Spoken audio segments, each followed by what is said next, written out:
Саламатсыздар ма? Сабақты бастаймыз. Бүгінгі сабақтың тақырыбы компьютердің логикалық негіздері, немесе компьютердің логикалық элементтері тақырыбы. Екеуі өте ұқсас тақырып. Біреусінде компьютердің архитектурасы жайында айтылады, біреусінде логикалық негіздер, олар логикалық көбейту, логикалық қосу, логикалық тағы да терістеу. Енді барлығына естіліп тұрсам, сабақ барысында қазір кері байланыс қайтарып отырайық. Смайликпен, сообщениемен, қол көтерумен, келістік па? Жақсы, ояу екеніміз білдіріп отырайық, осында екенімізді. тиктоктағылар ұқсап, тиктоктағыдай айқайлап отпайын, реакция беріңдер деп, өзіміз жіберіп отырайық. Хорошо. Кері байланыс деген кезде осылай бәріміз жіберіп отырайық. Өте жақсы. Ендеше келіссек, тақырыбымызды бастайық. Компьютердің логикалық негіздері. Бірден бастап кетейік. Бізде ең бірінші конъюнкция, логикалық негіздеріне келетін болсақ, бұл тақырыпты бұрын өткен шығармыз. Сонда да артықтық етпейді. Қазір әр логикалық оператормен жеке-жеке танысып, содан соң сабақтың ортасына қарай уже практикалық есептердің негізінде осы тақырыптарға тоқталамыз. Конъюнкция ең бірінші. Ол логикалық көбейту. Қысқартып жазайын, көбейту. Бірден слайдқа жазу керек еді. Енді әр логикалық оператордың біз схемасымен танысамыз, ақиқат кестесімен танысамыз, және формулада берілуімен. Енді конъюнкция бізде формулада қалай белгіленеді? Бұл логикалық көбейту болғандықтан бірінші көбейту белгісін жазсақ болады, нүкте болып берілуі мүмкін. Немесе көбейтуді тағы да біз звездочкамен белгілей аламыз. Одан кейін, так, бізде экранда сообщение кірген екен. Және тағы да көбейтуді біз былай белгілесек болады, немесе бұл логикалық және деп те аталады. Ағылшынша ол AND болады. Және белгілену кезінде мынау да AND белгісі ғой, таныс па бұл белгі бізге? Тойларда баннерлерден көрген шығармыз, Әзірге осы белгіленулер жеткілікті. Міне көбейту жұлдызша болуы мүмкін, және осылай L әрпіне ұқсас, немесе жоғары қараған шатыр. Және деп келуі мүмкін, AND деп келуі мүмкін, және AND белгісінің осылай символдық белгіленуі келуі мүмкін. Бұл формулаларда кездесуі. Енді конъюнкцияның схема сызба ретінде қандай екенін көрейік. Екі түрлі стандарт бар. Біріншісі, бізде ресейлік стандарт бойынша конъюнкция төрт бұрышты екі кіріс болады, екі кіріс сигнал және бір шығыс сигнал, ішінде және белгісі болады екен. Бұл ресейлік стандарт. Стандарт деген сөзді СТ деп қысқарта салайын, сабақтың соңында слайдты жіберем, және осы сабаққа сілтеме. Шамамен сабақ біткеннен кейін бір 20 минут, жарты сағаттан кейін уже сілтемені жіберем.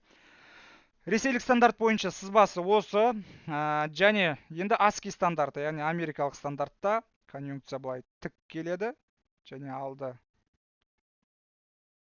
бұндай. Енді ортақ общий чертасы болады, негізі суреттер сәл отличаться етуі мүмкін, біреуде жіңішкерек, біреуде жуанырақ.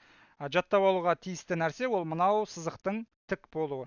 Конъюнкцияда ол міндетті түрде тік болады екен. Яғни кірістері, допустим, айнымалылардың әріптері де әртүрлі болуы мүмкін. Мынау жағдайда А мен Б деп ала салайық. Результаты F болуы мүмкін, немесе оның орнында да басқа әріп тұруы мүмкін. Оған қатты мән бермейміз. Мынау ASCII стандарты. ASCII деген білеміз, American Standard Coding Information Interchange. Не жерде енді бір ай болады. ASCII дей салайық. Енді бұл сызба ретінде берілуі барлығымызға анық көрініп тұр ма? Жақсы. Енді ақиқат кестесімен танысақ. Так, ақиқат кестесін астына мына жерге жаза салайын. А, Б бұл айнымалылардың мәндеріндегі қабылданатын, то есть шығатын нәтиже. Айнымалының мәндерін жазып шығайық. Барлық вариант 0 мен 0 болуы мүмкін, 0 мен 1 болуы мүмкін, 1 мен 0 болуы мүмкін, сосын 1 мен 1 болуы мүмкін. Бұл барлық мүмкін варианттар. Результаттарын жазып шығайын, және қазір соны талқылаймыз.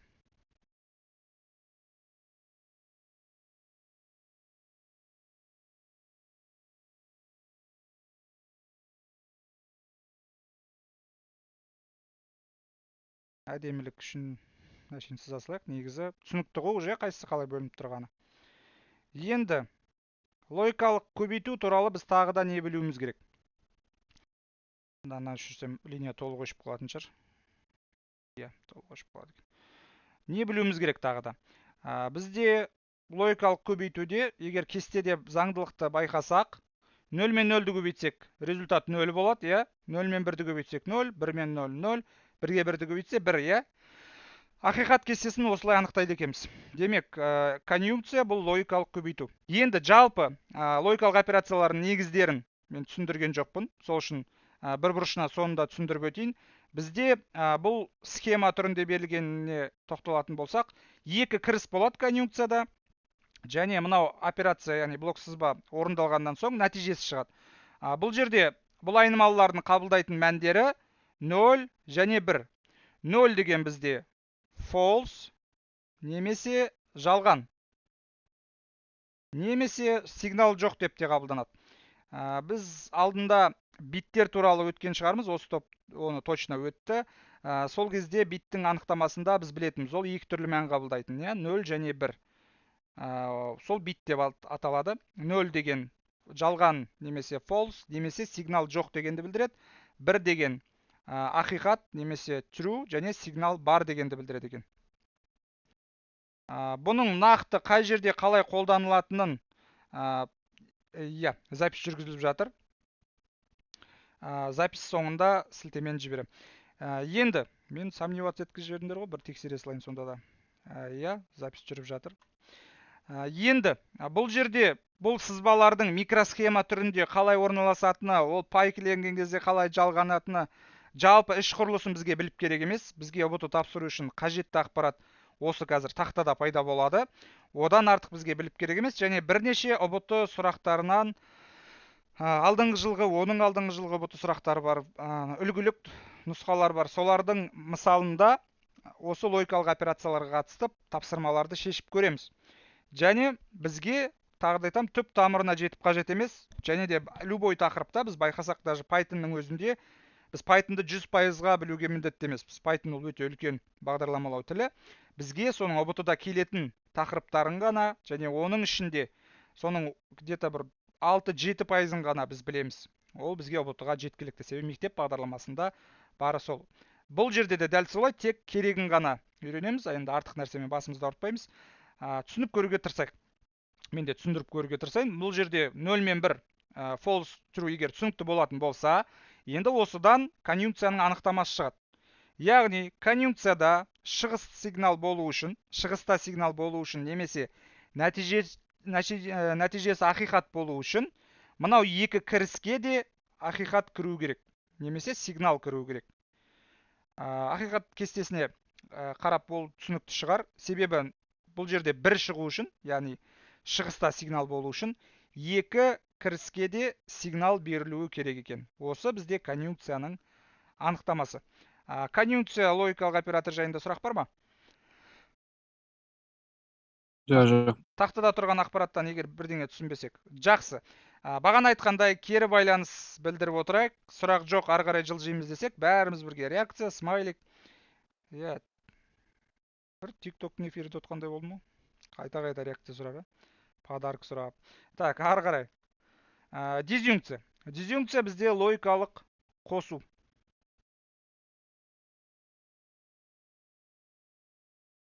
Енді бұл қалай, мен қате жазып қойыппын ба? Дизъюнкция, мына жерде мягкий знак па? Бүйтіп қойайын ба? Бұл копировать вставить деп аталады. Енді қалай белгіленеді? Қосуды біз білеміз, қалай белгіленетінін, былай белгіленеді. Және былай белгіленеді дегенге де келмей қалды ғой. Так, мына былай белгіленеді. Бағанағы байқасақ, конъюнкцияда осы керісінше етін. Дұрыс айтасың, немесе Асия бәрін біледі. Енді және қосу бар. Тағы да немесе десек болады. Ағылшынша or десек болады. Зыдан кейін ба? Зыдан кейін бе мягкий знак? Грамматикаға жоқ едім. Сол үшін ғой мен қазақ тілі орыс тілден бермеймін. Так, енді дизъюнкция бізде белгіленулерін көрдік. Бұдан да тағы да басқа белгіленулер бар, бірақ әзірге бізге осы жеткілікті. Алдағы уақытта бұл тақырыпты тереңнен тағы да қарастырамыз. Әзірге мынау белгіленулері және енді сызбасы, бағанағыдай схемасы. Схемасы бізде конъюнкцияға ұқсас, енді барлығының ресейлік стандартта барлығы бір-біріне ұқсайды. Екі кіріс, бұны жаттап отырайық. Себебі кейбіреулерінде бір ғана кіріс болуы мүмкін екен. Және шығыс. Ішінде бір саны. Бір екендігі түсінікті шығар. Түсінікті емес, түсінікті қылып жазайын. Міне енді точно бір. Бағана конъюнкцияда байқасақ бізде end белгісі тұрған етін. Бұл ресейлік стандарт. Енді ASCII стандартында бағана есімізде болса, жаттап алу керек түсін айтқанмын, ол тік болу керек еді. Бұл жерде ол ішіне кіріңкі болады екен. Дәл қисықтау. Бұлай ішіне кіріңкі болады. Екі кіріс болады, бір шығыс болады. Кірістерді А және Б дейсасақ, ол қатып қалған нәрсе емес. Кез келген әріптермен белгіленуі мүмкін. Мына шығыстың настроение жоқ қой. Мынау шығыс. Енді бұл ASCII стандарты. Бұл сызба түрінде берілуі, енді ақиқат кестесін жазып өтейік. Ақиқат кестесінде А, жоқ, дәл сондай емес. Енді бұл жерде логикалық қосу, бұл жерде логикалық көбейту еді ғой. Бірақ сандар дәл сондай, барлық мүмкін варианттарды жазып шығамыз ғой. Дәл солай, бірақ 2 деген сан болмайды. Бірге бірді қосса 2 деп жазып қойып жүрмейік. 0. Және бұл жерде логикалық немесе, оның қазір тоже мағынасын түсіндірем.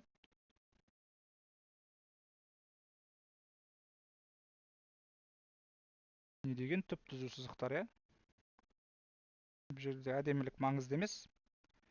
Бастысы мағынасы жоғалмасын. Еріп кеткен шоколад сияқты болып тұр, Так, мына жерде бір сызық қалып кетті. Оп. Болды. Енді қарайық. Бұл жерде бізде логикалық қосудың ақиқат кестесі бағана көбейтуден айырмашылығын байқасақ, бұл жерде қосу операциясы орындалады. 0-ге 0-ді қоссақ 0, 1-ге 0-ді қоссақ 1. Мына жерде 1-ге 1 тоже 1-ді береді. Демек, бұл логикалық немесе операциясы бұл шығыста ақиқат болу үшін бірінші айнымалы немесе екінші айнымалы ақиқат болса жеткілікті. Екеуі де ақиқат болған жағдайда да бізде шығыста ақиқат шығады екен. Яғни екеуінің біреуі ақиқат болса жеткілікті. Немесе кірісте екі кірістің біреуісі ғана ақиқат болса, шығыста ақиқат болады. Түсіне алдық па? Жақсы, бұларға әлі де тоқталамыз қазір. Әзірге артынан осы слайд жіберем. Дәл осындай етіп салып алайық. Интернетте әртүрлі стандарттар бар. Интернеттен қарамай қойық, оқулықтан қарайық, мүмкіндігінше. Оқулықтағы берілген ақпарат себебі ұбт-да кездеседі. Келесі логикалық операторға көше аламыз ба? Кері байланыс берейік. Кетпей кеттік. Түсінікті болатын болса, бағана келіскенде кері байланыс. Екі адам ояу отыр ма? Бір адам қайта. Болды. Жақсы, енді инверсия. Инверсия бізде логикалық терістеу екен. Терістеу. Енді бұның белгіленуі. Мынандай сызық тұрады, немесе үстін сызылады. Бұлай мысалы А деп алатын болсақ, айнымалыны үсті сызылады, немесе алдында тұрады осылай А деп. Және тағы да емес деп келеді қазақша. Ағылшынша not деп келуі мүмкін. Әзірге осы жеткілікті. Бұл логикалық инверсия, яғни логикалық терістеудің белгіленуі. Енді бұл формула түрінде белгіленуі. Енді схема түрінде. Схема түрінде инверсияда бір кіріс, бір шығыс. Бір кіріс, бір шығыс. Және бұның ерекше көзге түсетіні ол мынандай домалақтың болуы. Ол домалақтың іші боялуы мүмкін, боялмауы мүмкін. Бірақ бір кіріс, бір шығыс болатын болса, және бір домалақ тұратын болса, ол точно инверсия. Ресейлік стандартта ASCII стандартында ол үш бұрышты. Домалағы бар. Дәл сондай бір кіріс, бір шығыс. Осы домалақ жайында қазір ерекше жағдайларды қарастырамыз. Қандай жағдайда домалаққа мән бермеу керек. Енді бұл ASCII стандарт екенін белгілеп қояйық. Ақиқат кестесі. Ақиқат кестесінде бізде бір кіріс және бір шығыс етін 0 болғанда 1 болады, 1 болғанда 0 болады. Сонда инверсияға ақиқат кірсе жалған болып шығады, жалған кірсе ақиқат болып шығады. Яғни керісінше. Ол түсінікті ма? Жақсы. Сонда бізде қазір мысалдар қарастыру кезінде түсініктірек болады. Ол кезде осы суреттерімізге қайттан ораламыз. Оға дейін скриншот жасап алсақ болады, бірақ хотя слайд бізде болады ғой. Инверсия түсінікті болатын болса, келесі бізде логикалық операциялар негізі бұрын ұбт-да жоқ болатын. Кейіннен олар қосылды. Олар бұрын тек ағылшын кітаптарында, яғни ағылшын тілінде білім алатын оқушыларда, Қазақстандағы кітаптарында негізгі бағдарламаға кіретін, ал қалған оқулықтарда ол қосымша ретінде жүретін практикалық бөлімінде. Кейін қосылғандықтан біз оны да өтеміз, бірақ ол сәл ерекшелеу. Импликация. Импликацияның бізде белгіленуін білеміз тек. Импликация ол логическое исследование. Бұлай сызықшамен белгіленеді. Енді ол сонда есептерде бұлай келеді. Мына А-дан Б-ға бағытталған стрелка. Кейбір пробный нұсқаларда алдында апелляция болыпты. Стрелка солға қарап тұрған. Ондай жағдайда ол қарастырмаймыз. Олай ол белгіленбейді. Тек оңға бағытталған стрелка ретінде белгіленеді.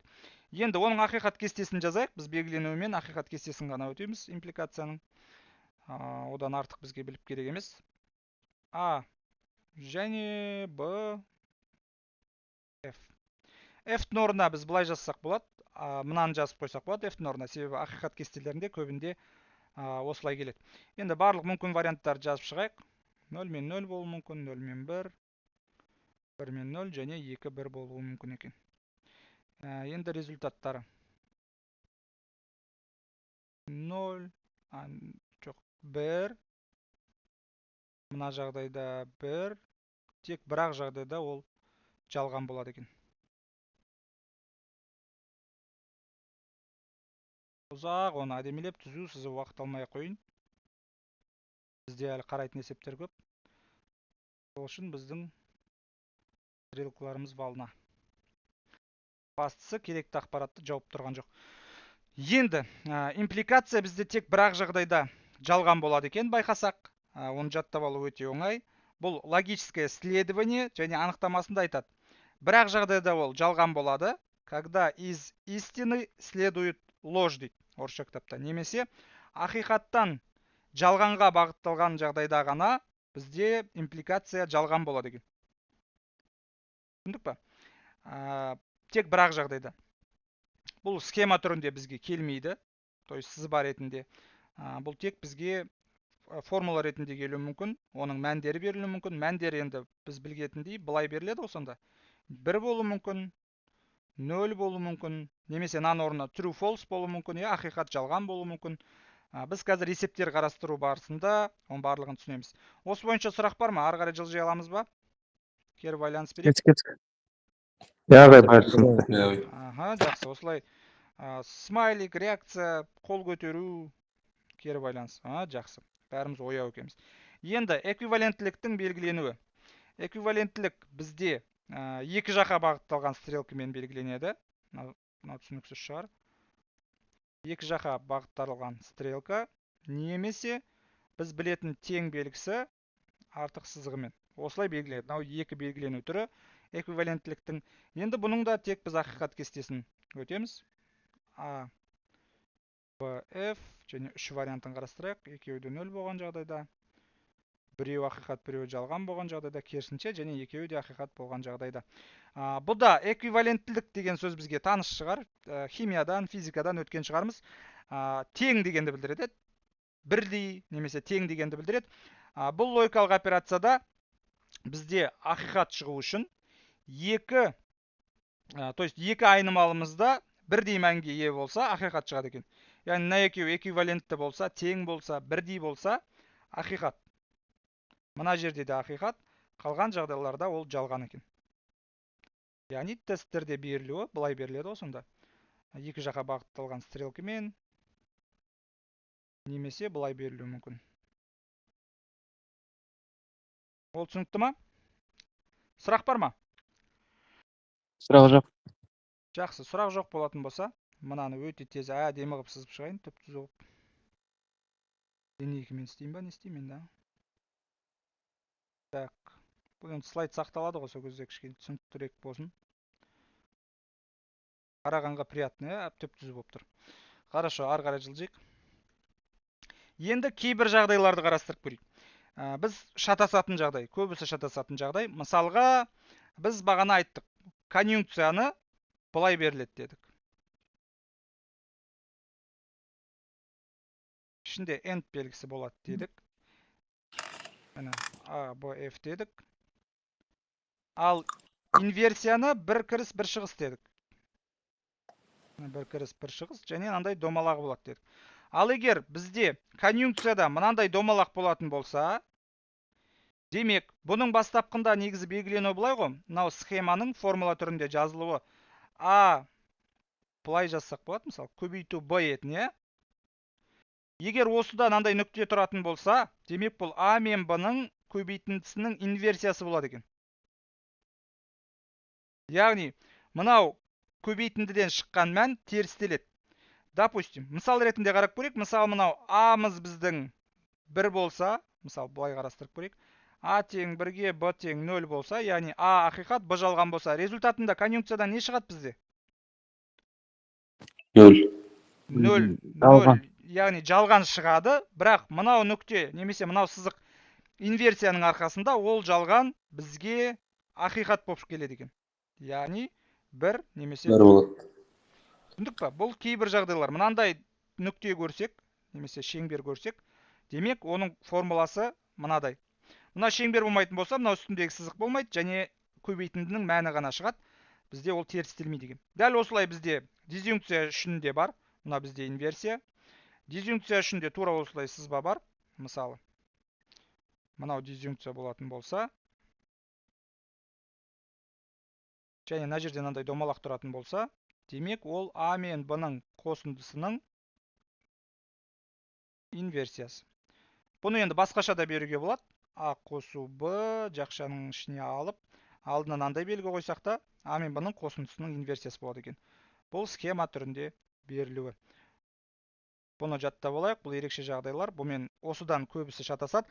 Және тағы да көбісі шатасатын тапсырма. Ол бізде ең бірінші ұбт пайда болған жылы алғашқы ұбт-ларда болмай келіп, тек гранттық ұбт-да кездескен етін. Сол кезде барлығы шошып, тест біткеннен кейін андай шоколадтың қабығына жазып алып келді, ағай мынау не деп. Енді ол қалай берілген? Мысалы, біз бәріміз білеміз, міне қосу деген осылай беріледі. Және бізде төбесінде сызық болса инверсия. Одан кейін айнымалыларды біз тек әріппен белгілеп, яғни айтылым, бұл логикалық айтылымдарды тек әріппен белгілеп, оның бірден мәні true немесе false қылып алдын ала берілетін, ал берілмейтін де жағдай болады екен. Себебі логикалық айтылым деген ол тек қана 1 мен 0 мен белгілей салу емес екен. Оны біз сөйлем ретінде де айтсақ болады екен. Сонда логикалық айтылым хабарлы сөйлем. Мысалы, жазда құстар жылы жақтан келеді. Допустим, енді именно бізге қатысты, енді басқа елдерде может қыста келетін шығар. То есть жазда жылы жақтан келетін шығар. Немесе қыста құстар жылы жақтан келеді деген хабарлы сөйлем. Ақиқат қой. Қыста келмейді олар. Олар кетпей ма өзі? Күзде кетіп қалмай ма? В целом, енді жалпыға белгілі факт айтайық, мысалы бәрімізге белгілі. 1-ге 1-ді қосса 5. Логикалық айтылым, хабарлы сөйлем. Ол ақиқат па, жалған ба? Жалған. Жалған, оны барлығымыз білеміз, иә? Демек, бұлай 0 мен 1 күйінде ғана емес, сондай логикалық айтылым ретінде де келеді екен. Және ұбт-да мынандай тапсырма келді. Енді мысалға жазайын, енді тура сол сандарды жазбаймын. Допустим, 0 үлкен 2-ден және 2 кіші 4-тен. Одан кейін тағы үлкенірек жақша алайық та, немесе дейік 5 үлкен 3-тен or 2 бізде кіші 0-ден дейік. Мынау бізде дәл осындай, шамамен осындай тапсырма келді ботыда. Бұл жерде енді бұға дейінгі айтқан әңгіменің арасынан уже түсінікті шығар, я? Қандай жауап шығатындығы. Енді бұны қалай қарастырамыз? False па? End деген біз білеміз, қазір true false екенін соңында анықтаймыз. End деген біз білеміз, қандай логикалық операция бұл? End Конъюнкция. конъюнкция, логикалық көбейту немесе логикалық және деп те аталады. Мынау айтылымға назар аударайық. 0 2-ден үлкен деген айтылым ақиқат па, жалған ба? Жалған. Жалған. Жалған. Демек бұл 0, я? Жалған немесе 2 кіші 4-тен ақиқат, жалған? Жалған. Жалған. Жалған. End көбейту не шығады бұдан? 0. 0. 0 шығады. Мынау бізде or. Оған енді пока күте тұрайық. Енді мына жақшаның ішін шығарып алайық. 5 үлкен 3-тен. 2-4-тен кішкентай емес па? Ақиқат. 2-4-тен кішкентай, дұрыс айтасыңдар. Мен просто біреу айтса Бір болады. сеніп қала берем ше. Мына жерде ақиқат болады. Мына жерде Жалған. жалған. Жалған. Мынау қандай операция? Конъюнкция. Дизъюнкция. Бұл дизъюнкция. Енді дұрыс, Инверсия. пока. Бұл дизъюнкция. Енді кішкене артқа қайтып көріп алайық. Мына дизъюнкция. Ол немесе или or деген мағына береді екен. Жаттап алу үшін ыңғайлы бірден ассоциация, бірден есімізге түсу үшін дизъюнкция дегенде немесе, яғни біріншісі ақиқат болғанда ақиқат болады. Немесе екінші ақиқат болғанда ақиқат болады. То есть жеткілікті. Біреу ақиқат болған жеткілікті, немесе екеу ақиқат болғанда да ол ақиқат қабылдайды. Дизъюнкция, or және немесе екен бізде. Енді демек 1 мен Ана 0. жерде бір болмайды. Демек мынау жақшадан бізде 1 немесе ақиқат шығады, я? Мына 0-дің орнында бір болмай ма? Басында ше. Мына жерде ма? Ана 0 мен 1-дің ортасында бір шықпай ма? End деп тұрған жерде. Қалай бір шығады? Нөл End шығады. деген бізде көбейту ғой, ол конъюнкция ғой, міне. Конъюнкцияда бізде ақиқат болу үшін екеуі де ақиқат болу керек. Болды. Яғни ақиқат болу үшін бірінші айтылым ақиқат болу керек. Міне және тұр бұл жерде. Және екіншісі ақиқат болу керек. Екеуі де ақиқат болса ғана ақиқат. Себебі бұл жерде және, логикалық және, логикалық көбейту. Анада немесе. Біреу ақиқат болса жеткілікті. Енді мынау жерде немесе тұр. Демек бұдан жақшадан не шығады?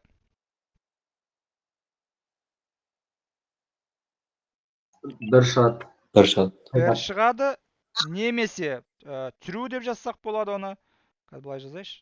True жауабы. Немесе ақиқат. Осының барлығы бізде дұрыс жауап болып саналады. Вариантта осы үшеуін біреу тұрса, ол үшеуі де тұрса, үшеуі де дұрыс. Түсіне алдық па? Бұл кейбір жағдайлар көбісі шатасатын. Иә. Мен жауап қалдым ойдым, мен ашып қойын кішкене. Көрінді ме енді? Нормально. Кішкене жауап қаппын ғой. Хорошо.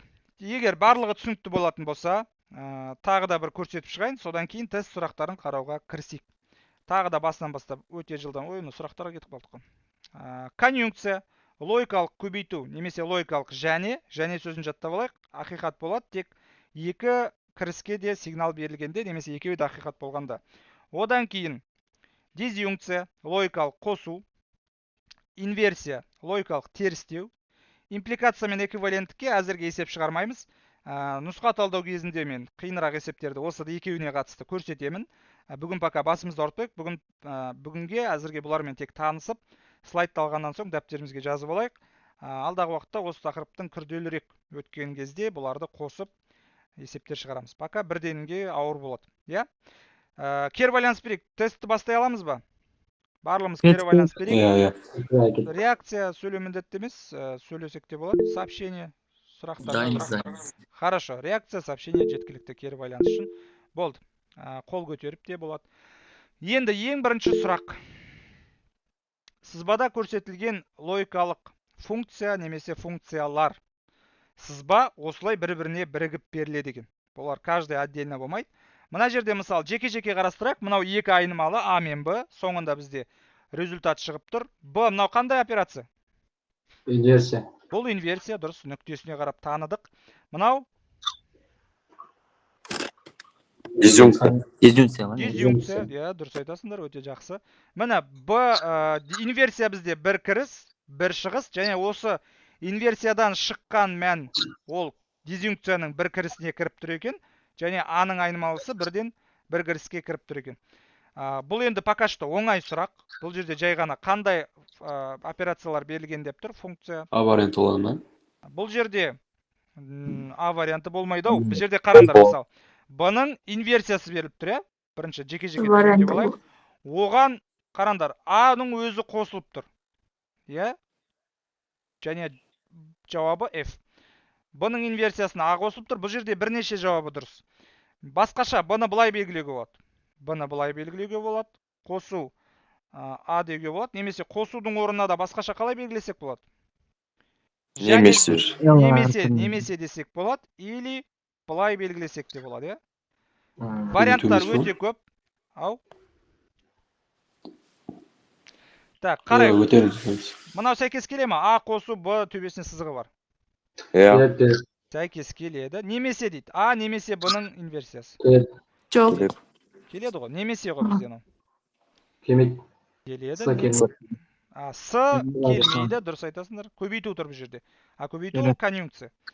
Д келеді ма? Келеді. И болды. Бізде мынаны да қарайсақ, мынау қандай операция? Ол конъюнкция. Ол конъюнкция. Келмейді, мынау конъюнкция, иә?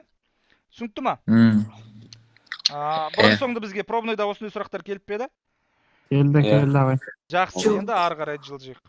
Келмесе енді точно келеді. Себебі бұл бөлімге қатысты. Бұл бөлімде санау жүйелері бар, ақпараттың өлшем бірліктері бар. ОБТ-да әр нұсқада 10 сұрақ келеді. Оның ішінде міндетті түрде бұл тақырыпқа қатысты болады. Так, келесі. Ақиқат кестесін құрыңыз дейді. Мынау формулаға қатысты. Формулаға мән берейік. Формуланы үлкен етіп жазып қойын, егер біреуге көрінбей жатса. Бірақ өзімізде телефоннан үлкейтсек болады ғой. Инверсия Б дейді. Осыған қатысты ақиқат кестесін құрыңыз дейді. Енді, мынау бізде мәндер. А-ның мәндері, Б-ның мәндері. Ол всегда біз жазғандай бола бермейді. Әртүрлі реттілікте келуі мүмкін. Мынау Б-ның инверсиясын алдыла тауып қойған. Б-ның 1 болған жағдайда 0, 0 болған жағдайда 1, 1 болса 0, 0 болса 1. Оны білеміз, инверсияны түсіндік қой. Енді келесі жақша мына жерде мынаны табу керек қой. Мына жерде қазір бізде мынау операция бар. Мынау жерде деп жазып қойын, Енді сол үшін әрқайсының жауабын табу керек. А-ны дейді, біз көбейтеміз Б-ның инверсиясына. Демек, мынау бағанды аламыз да, мынау бағанға көбейтеміз. Бүйтіп жазып қойыш. Көбейту. Түсінікті ма? Енді результаттарын жазып шығайық. 1 мен 0-ді көбейтсе қандай болады? 0. 0 болады. Сосын 1 мен 1-ді көбейтсек? 1. 0 мен 0-ді көбейтсе? 0. 0. 0 мен 1? 0. Мынау біздің жауап. Бар ма ондай вариант? жауабы. Бар. Басқалар келеді ма? Жоқ. Келмейді. Бастысы мынаны оқи білу керек екен, Бізде мынау Б-ның инверсиясы уже берілген, міне ол. Және соны А-ға көбейт дейді формулада. А-ның мәні мынау бағанда тұр, Б-ның инверсиясының мәні мынау бағанда тұр. Тек екеуін көбейтіп шығамыз, соның жауабы бізде мынау варианттардың ішінде бар екен. Сұрақ бар ма? Жоқ. Жақсы. Алдыға жылжитын болсақ, кері байланыс берейік, бәріміз қалғандары тыңдап отырмыз. 2 адам қатысып отқан жоқ па? Осылай, жақсы. Хорошо, жақсы. Бұл керек тақырып. Осы келді ғой. Берілген кестеде соңғы нәтиже өшіріп қалған дейді. Нау жоқ. Кестені баған бойынша толтырғандағы мәні немесе мәндері. Мынаны енді толтырып шығамыз. Так, енді бұл жерде не сұралып тұр? Мынау енді көрінбей тұрған шығар, бұл жерде көбейту тұр. Егер көрінбей тұрған болса, менің ойымша көбейту тұр енді, ұқсап тұр ғой көбейтуге. Одан кейін мына жерде Б мен С-ның қосындысы. Ол баған бізде міне тұр, Сонда не сұрап тұр бізден? Амен. Осының Ясын көбейтеміз. Міне, Б мен С-ның қосындысы бізде мына бағанда тұр. А-ның инверсиясы мына бағанда тұр. Бізде осы екі бағанды көбейт дейді. Көбейтейік шал, біріншісінен бастап. Айтып отырайық, біріншісі 0. содан кейін бір. Bir. 0. Bir. Bir. Аха. 1. Bir. 1. Nol. 0. Nol. Nol. 0. 0. 0. Қай вариант? Что вариант авай? Tamam. Az. Да. Б варианты. Sağ. Б қалай болады мына жерде? 0, 3, 1 ғой С, бізде. Міне, с, 0, 3, С. 1. С вариант. Ой, что вариант о? С. Б варианты. Біреу Б деп айтты да. Міне 0, 3, 1, 4, 0. Біз жай ғана мынаны дұрыс оқысақ, бұл жерде мынаны егер пайдаланбайтындар бар көбісі. А-ны тұрады да, мына жерден алады да, ойланып инверсиясы 0-ді 1 инверсиясы. Мына екеуін өзі қосып, мынаған сенбей. Негізінде мына екеу дұрыс міне. 0-дің инверсиясы 1, 0-дің инверсиясы 1. Қосындыны тексеріп көрейік. 0-ге 0-ді қосса 0, 0-ге 1-ді қосса 1. Дұрыс, иә? Бар нәрсені пайдалану керек, енді берілгеннен кейін. Ал кей тапсырмаларда мына екі бағам берілмеген жағдайдың өзінде біз мынаны есептей алуымыз керек. Ол үшін мына екі бағамды өзіміз есептейміз. А-ның инверсиясын табуды білеміз ғой. 1 болған жағдайда не болады инверсия? Nol. 0, 0 болған жағдайда 1 болады. Қосындыны тоже біз білеміз, өзіміз Б мен С-ны қоса аламыз. Мына жерде 3 айнымалы берілді байқасақ. Иә, бағанадан бері екеуімен жұмыс істеп жатыр едік. Сұрақ түсінікті болса, кері байланыс берейік. Түсінікті. Түсінікті алды. Кері байланыс. Аха, жақсы. Мен бәрін енді сабаққа қатысып отқан көруім керек қой. TikTok емес қой, подарок сұрап отқан жоқпын. Ояу екенімізді көрсетейік просто. Так, суреттегі логикалық сызбаның құрылымдық формуласын табу керек. Мынау секілді тапсырмалар өте қызық. Бұндайлар енді бұрын кесе қорқатын болсақ, енді иә, осынан қиналдым дейді. Бұрын қорқынышты болып көрінсе, қазір енді оңай болу керек. Бұл тақырып жақсы Абусейт, енді бүгін түсіндің деп ойлаймын. Түсінбесең, бұл видеоны салам, сілтеме жіберем, сол кезде қайталап көріп түсініп алсам болады. Енді бұндай схемаларды шешудің негізі жолы көп. Бәрінде бір жауап шығады ғой. Оңай жолын айтып көруге тырысайын. Бізде 3 айнымалы бар. Сосын бағана ерекше жағдай нүкте туралы түсіндірем дедім ғой. Мынау нүктем не істеуші еді? Так. Не нүкте өз? Бұл Инверсия. инверсия. Бұл инверсия. Мынау нүкте ешқандай мағына бермейді. Көбісі осыдан шатасады. Мына нүктені ойлайды олар. Мына жерден шығады да, мына жерден келатқан бұның мәні терістеліп кетеді деп ойлайды. Жоқ. Бұл нүкте жай ғана бұның мәні мына жаққа да кетті, мына жаққа да кетті дегенді білдіреді. Изолентімен жалғаған сияқты көрсетіп тұр ғой. Ешқандай мағынасы жоқ оның. Бұл нүктеден қорықпаңдар. Тек мынау нүкте инверсия екендігін білдіреді. Енді келесі кезекте бұның шешудің оңай жолы. Ең оңай жолы ол соңынан бастау. Иә, ең оңай жолы всегда соңынан бастау екен. Мынау бізде қандай логикалық оператор? Дизъюнкция. Дизъюнкция. Бұны былай белгілеп алайық. Қақ ортасына. Демек, мына екі бетінде бірден амалдар орындалады. Мына жаққа кіреді ғой, бір беті. Мына амалдар бір бетінен кіреді. Значит, бұның екі жағында бізде мына екі линияны аламыз. Соңынан бастап. Соңынан бастаған кездегі оған не кіргенін көрейік. Оған А мен Б-ның көбейтіндісі кіріп тұр, иә? А көбейту Б кіріп тұр бұған. Қайттан түсінбей қалғандар үшін. Соңынан бастадық, міне. Қосу амалы, міне жаздық. Мынаның бір кірісіне бізге мынау кіріп тұр екен. Конъюнкцияның результаты кіріп тұр. Оның кірісіне А мен Б кіріп тұр. Демек, А көбейту Б мынаның бір жағында болады. Сол жағында, оң жағында разница жоқ. Әйтеуір бір жағында болады екен. Енді келесі, біз соңынан мына тізбек бойынша мына жаққа дейін қуалайық. Бұған не кіріпті? Бұған көбейтінді кіріпті. Именно Б-ның инверсиясы мен С-ның инверсиясының көбейтіндісі кіріпті. Демек, бір бетінде Б-ның инверсиясы көбейту, оны былай белгілейік. Разница жоқ қалай белгілесек те. С-ның инверсиясы. Бұл немесе бұның белгіленудің бірнеше вариантын бағана қарастырдық қой, иә?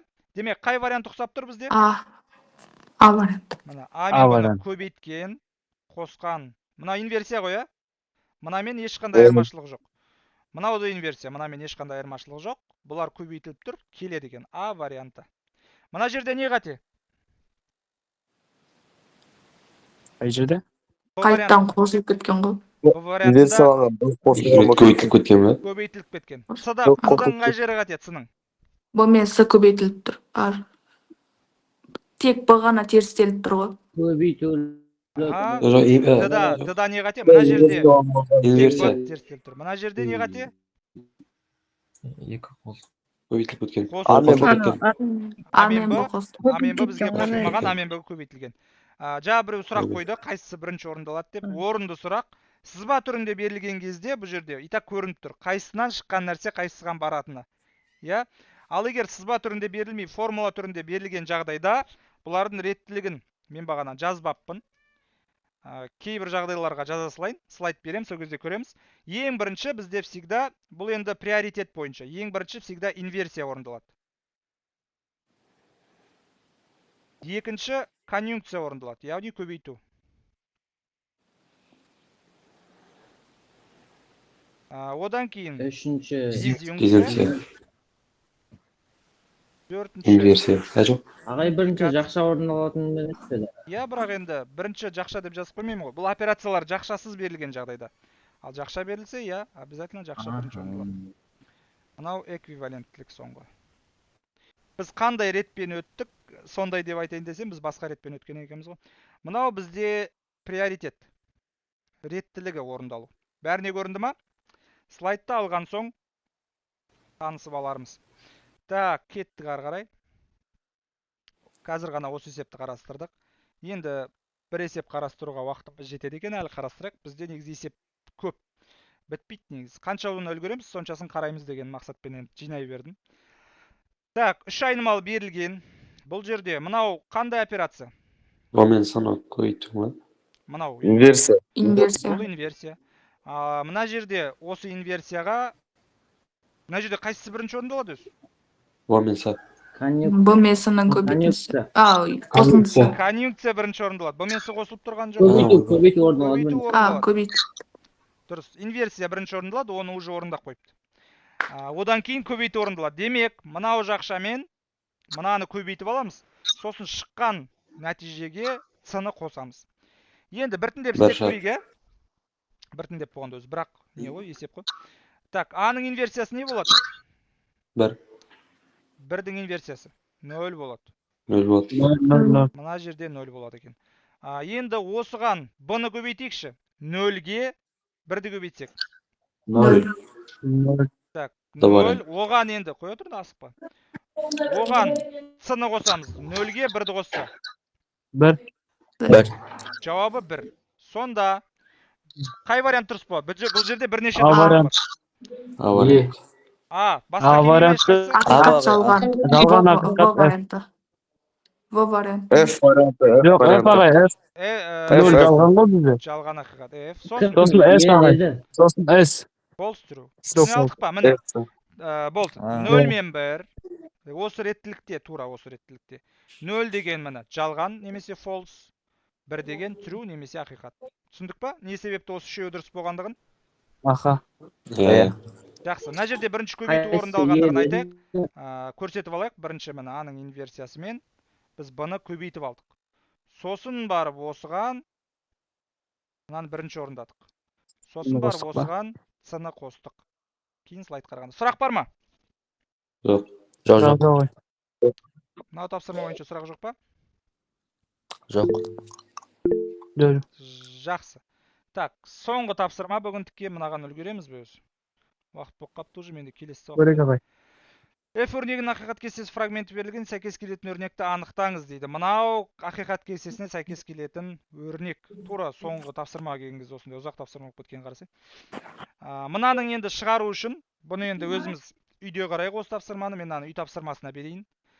Скриншоттап. Бұл жерде түсінбейтін нәрсе жоқ. Енді мен бәрін қазір айтып берсем қызық болмайды ғой. Осы бізде үй тапсырмасы болады. Слайдтың өзіне үй тапсырмасы деп жазып қоямын, және платформаға да осыны үй тапсырмасы деп жүктеймін. Мына операцияларын бәрін біз уже білеміз. Ақиқат кестесін білеміз. Және әрқайсысын қойып көру арқылы бұл жерде бірнеше дұрыс жауап болуы мүмкін, бір жауап болуы мүмкін, екі немесе үш жауап болуы мүмкін. Сұрақ бар ма? Жоқ, сұрақ ағай. Бүгінгі тақырып бойынша сұрақ болмайтын болса, Е. бүгінге сабақ аяқталды. Сабақтың слайдын жіберем және осы видеоның сілтемесін жіберем. Жақсы, сау болыңыздар. Сау болыңыз. Бол, сау болыңыз ағай. Сау болыңыз.